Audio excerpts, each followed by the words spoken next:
Austatud kuulajad, head Paide inimesed, mul on väga hea meel siin Paides olla. Mina kuulun nende inimeste hulka, kes Paides käivad üsna tihti ja mul on hea meel, et ma sain täna ühendada meeldiva kasulikuga. Et ma ei ole üks nendest, kes 110-ga siit mööda sõidavad, vaid minu jaoks on Paide ühtlasi ka kodu ja soojus ja loomulikult head ämma tehtud söögid. Aga millest ma tahan rääkida? Ma tahaksin rääkida täna ikkagi tervisekriisist. Oh ei, mõtlete te kõik, et jälle hakkab peale, ei jaksa seda enam kuulata, meil on kõrini sellest kõigest. Nii ära väsitanud on see pikk aasta kõiki. Aga ma tahan rääkida hoopis sellest, et kas see aasta on toonud ka midagi positiivset. Midagi, mida me oleme õppinud. Esiteks, see pandeemia näitas meile, kui väike on maailm. Ühes maailma otsas alanud viirus levis kiiresti üle kogu maa ja tabas tegelikult kõiki piirkondi ühtemoodi. Nakkus käitus igal pool sarnaselt ja levis inimeselt inimesele. Kuigi väljakutse oli globaalne, tuli sellega igal pool tegeleda kohalikul tasandil. Ja tulemused olid hoopis erinevad. Ilmselt saavad käitumisteadlased ja antropoloogid veel pikalt kirjutada sellest, kuidas kogukonnad tegutsesid, millised on tegutsemismudelid, kuid üks on hetkel juba selge. Kriisis väljendus erinevate rahvuste, riikide ja rahvaste kultuuriline küpsus. Kriisis on vaja selgeid juhiseid, see annab kindlust, et asi on kontrolli all. Selliseid reegleid ja juhiseid ka igal pool kehtestati. Ometi oli teatud riikides karmid piirangud ning teistes riikides polnud piiranguid peaaegu üldse. Sest inimesed lähtusid tervest mõistusest ja piirasid ennast tulenevalt ohutajust ise. Näiteks Lõuna-Koreas tajusid kirikud, et nemad võivad olla kohad, kus viirus väga hästi levib ja panid ennast ise kinni. Ilma, et keegi oleks neid selleks sundinud.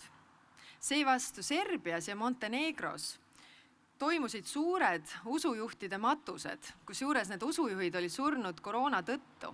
Ja kuna usutalitluste käigus musitati kirste ja käituti muud moodi siis nii, nagu usutalitlustel käitutakse, siis selle tulemusena levis see nakkus veel paremini. Ühed usujuhid ütlesid seal, et usutalitlused töötavad Jumala vaktsiinina, et polegi vaja teineteisest eemal hoida.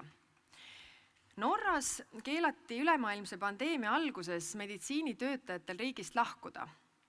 Ja mitte sellepärast, et nad tagasi tulles toovad kaasa viirust, vaid hoopis sellepärast, et valmistuti kriisiks ja kõikidel oli selles kriisis oma roll. Meditsiinitöötajatel oli väga selge vastutus. Ja üllatuslikult meditsiinitöötajad selle vastu ka ei protestinud. See näitab Norra kultuurilist küpsust, kus ollakse valmis koos tegutsema. Soomes ei olnud maski kandmise kohustust ja siiamaani ei ole maski kandmise kohustust. Ometi inimesed maske kannavad, sest sellest on viiruse leviku tõkestamisel kasu. Ja see lähtub tervest mõistusest. Viiruse levik on Soomes pea olematu ja seda vaid tänu inimeste mõistlikkusele. Ilmselt jälle näide kultuurilisest küpsusest. Kuidas on läinud aga Eestil ja kuidas on meie kultuurilise küpsusega? Ühine tegutsemine on meie individualistlikule ühiskonnale olnud väljakutse, sest meie käitumisele ühiskonnana on oma pitseri vajutanud nõukogude aeg. Taasiseseisvunud Eesti on olnud tugevalt individualistlik ühiskond ja kollektiivsel tegutsemisel on nõukogude ajast negatiivne maik mann. Seetõttu võib-olla on koos tegutsemine meile raskem kui mõnele teisele rahvale ja riigile, kel seda taaka ei ole. Aga me oleme kenasti toime tulnud. Kuust kuusse teeme me valitsuse poolt uuringuid inimeste ohutaju kohta. ning ka selle kohta, kuidas ollakse valmis oma käitumist vastavalt sellele kohandama. Ja nendest selgub, et piirangute järgimine käib käsikäes inimeste kasvava ohutajuga ja ka vastupidi. Valitsus ei tohi jääda hiljaks piirangute kehtestamisel, aga ka mitte nende piirangute mahavõtmisel. Valitsus sõltub rahvast ja rahvas sõltub omakorda valitsusest. Rahvas on emotsionaalne, aga valitsus ei saa otsuseid tehes olla emotsionaalne, vaid peab tegema otsuseid ratsionaalselt ja argumentidele tuginedes. Ühelt poolt pead seda emotsiooni tunnetama, aga teiselt poolt sa ei tohi selle emotsiooniga kaasa minna. Hea näide emotsiooniga kaasaminekust on 2015. aastast, kus üks Palestiina tüdruk küsis ühes saates Angela Merkelilt, et kas tema pere saab Saksamaal varjupaika. Ja Angela Merkel seal saates vastas, et ei saa, sellepärast, et neid varjupaiga taotlejaid on tuhandeid ja kui me anname teile, siis neid tuleb väga palju pagulasi.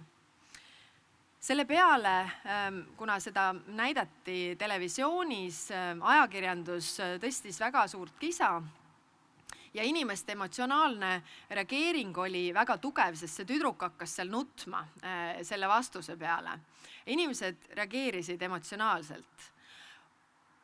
Ja siis muudetigi poliitikat.